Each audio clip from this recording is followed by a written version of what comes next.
जय श्री कृष्ण दोस्तों, आप सभी का स्वागत है हमारे चैनल गीता मंथन 108 में।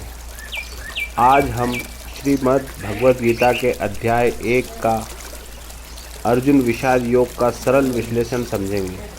यह अध्याय हमें बताता है कि महाभारत के युद्ध से ठीक पहले कुरुक्षेत्र के मैदान में क्या हो रहा था। कहानी की शुरुआत होते ही हस्तिनापुर के अंधे राजा धृतराष्ट्र से वे अपने सारथी संजय से पूछते हैं कि कुरुक्षेत्र के मैदान में मेरे और पांडु के पुत्र क्या कर रहे हैं। संजय बताते हैं कि दोनों सेनाएं युद्ध के लिए तैयार खड़ी हैं। कौरवों की ओर से दुर्योधन अपने गुरु द्रोणाचार्य के पास जाकर पांडवों की सेना को देखकर चिंता व्यक्त करता है। वह बताता है कि पांडवों की सेना बहुत शक्तिशाली है और उसमें कई महान योद्धा हैं। इसके बाद दोनों सेनाओं के महान योद्धा अपने अपने शंख बजाते हैं। भगवान श्री कृष्ण और अर्जुन भी अपना दिव्य शंख बजाते हैं, जिसकी ध्वनि से पूरा युद्ध मैदान गूंज उठता है। तभी अर्जुन भगवान श्री कृष्ण से कहते हैं, हे कृष्ण, कृपया मेरा रथ दोनों सेनाओं के बीच में ले चलिए ताकि मैं देख सकूं कि मुझे किन किन लोगों के साथ युद्ध करना है। भगवान श्री कृष्ण अर्जुन का रथ दोनों सेनाओं के बीच में खड़ा कर देते हैं। जब अर्जुन सामने देखते हैं तो उन्हें अपने गुरु, दादा, भीष्म, रिश्तेदार, मित्र और परिवार के लोग दिखाई देते हैं। उन्हें देखकर अर्जुन का मन दया और मोह से भर जाता है।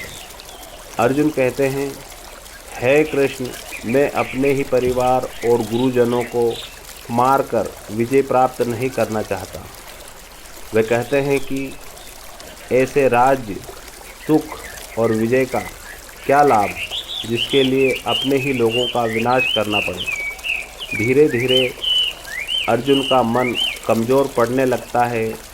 उनके हाथ कांपने लगते हैं, शरीर में कंपन होने लगता है और उनका गांडीव धनुष हाथ से छूटने लगता है। अर्जुन दुख और भ्रम में डूब जाते हैं और कहते हैं, हे कृष्ण, मैं यह युद्ध नहीं करना चाहता। अंत में अर्जुन अपना धनुष नीचे रखकर रथ में बैठ जाते हैं। यहीं से भगवान श्री कृष्ण अर्जुन को जीवन का महान ज्ञान देना शुरू करते हैं, जिसे हम श्रीमद् भगवद गीता के रूप में जानते हैं। मित्रों, इस अध्याय से हमें क्या सीख मिलती है? यह अध्याय हमें सिखाता है कि जब इंसान मोह, डर और भावनाओं में उलझ जाता है तो वह सही निर्णय नहीं ले पाता। ऐसी स्थिति में सही ज्ञान और सही मार्गदर्शन बहुत ज़रूरी होता है। इसलिए भगवान श्री कृष्ण आगे के अध्यायों में अर्जुन को कर्म, धर्म और जीवन का सच्चा ज्ञान देते हैं।